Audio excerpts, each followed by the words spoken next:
What is happening, everybody? This is Cody, aka DFS Prodigy, breaking down this upcoming NFL Thursday Night Showdown slate. Before we begin, hit like button for me, definitely subscribe.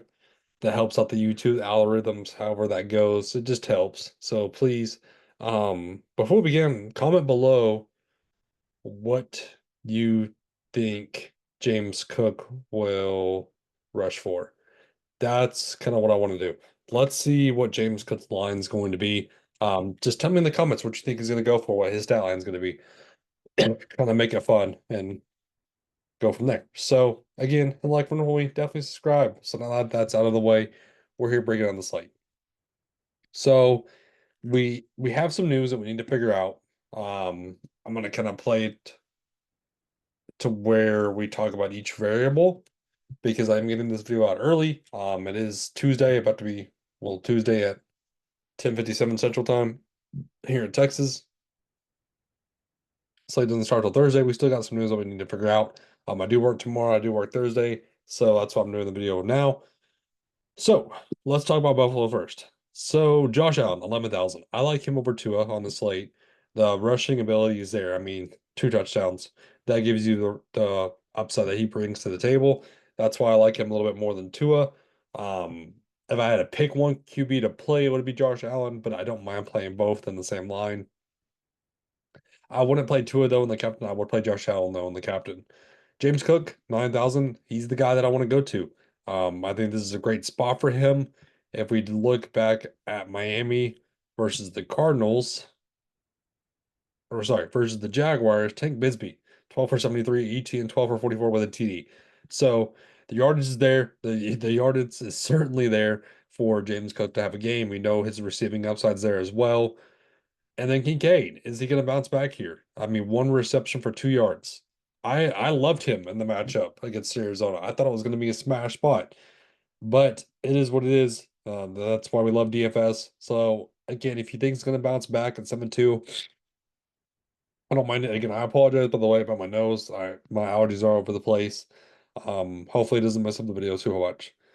And then Shakir, 3 for 3, 42 yards at TD. I mean, it was a late TD in the third quarter. So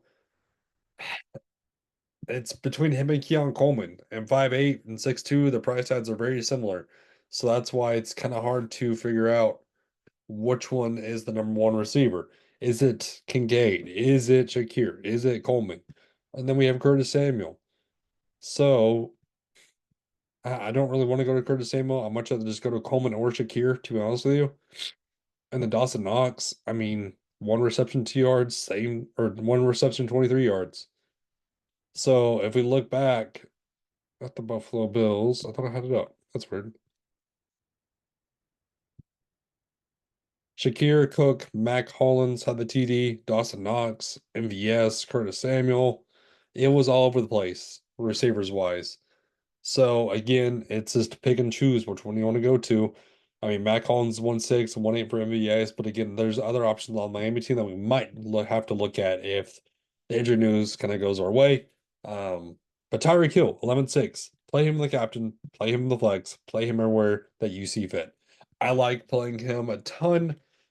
Again, I would not fade Tyreek Hill. I would not. I certainly would not because if we look back, Greg Dort 6 for 47, James Carter 3 for 33, McBride had an okay game. Overall, 162 yards for Kyler Murray again, but this is Tyreek Hill. This is Tyreek Freak Hill. This is Cheetah Hill. I love Tyreek Hill here. A-Chain and Mostert. These are both the news that we need to watch out for. Again, I'm getting this video early, so it's gonna mix some things up. Are we gonna see Jeff Wilson doing right? So the running backs were all over the place in last game. Jeff Wilson 5 for 26, A-Chain 10 for 24, Raheem Mostert 6 for 9. Again, it was all over the place. So if we get the news breaking our way that both these guys are out, Jeff Wilson and Jalen Wright are going to be smash spots at 2000 and 2-4. That's going to be like the Jordan Mason news. Bring out these are going to be the ultimate values of this slate. Jeff Wilson's kind of the red zone back, and then Jalen Wright's kind of the versatile scat back. So he wasn't active for Sunday's game. So does that mean Jeff Wilson will get the start ahead of Jalen Wright? That could be possible. So with both these guys questionable, even if one of them is out, I want Jeff Wilson in my lineup at 2-4 because he's gonna get carries. Um, if I had to pick, I would rather go to Mostert over A Chain because it's simply based on the price tag. The price tag's a huge difference to me. And then going to two at 9-4.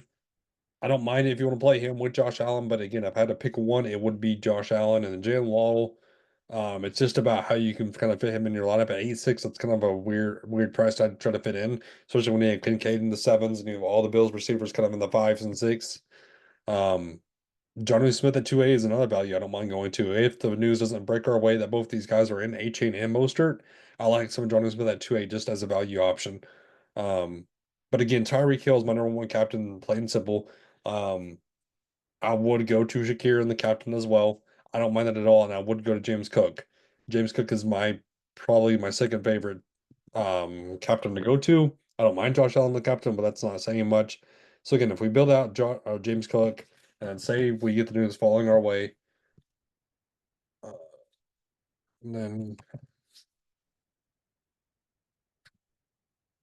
this is kind of where I'm heading towards. Is we have 8-4 left over. I've smashed Tyreek Hill, and then we have 5-3 left over to kind of play around what we want and get you a kicker in. We saw the kicker stay with Jake Moody. I mean, I didn't play enough of them, obviously. So again, that's kind of my short breakdown for this slate. Again, thank you for tuning in, everybody. I hope it's a great and safe rest tonight. Have a good one.